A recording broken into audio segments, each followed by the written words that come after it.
Y para el periodo escolar 2017-2018, ¿ya sabe usted qué día inician las clases y cuáles serán los días de asueto? Pues este jueves la Secretaría de Educación Pública publicó los calendarios escolares para el ciclo 2017-2018 que se aplicarán en toda la República para la educación preescolar, primaria, secundaria, normal y para la formación de maestros de educación básica. Mire, se trata de un calendario de 195 días para todas las escuelas públicas y particulares incorporadas al Sistema Educativo Nacional y un calendario optativo de 185 días aplicable todas las instituciones públicas y particulares que cumplan con los lineamientos de la Secretaría de Educación Pública.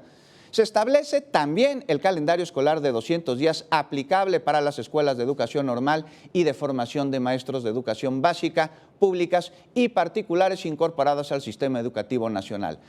Estos calendarios serán válidos a partir del lunes 21 de agosto, que es la fecha cuando los alumnos de todos los niveles regresan a las aulas después de unas largas vacaciones.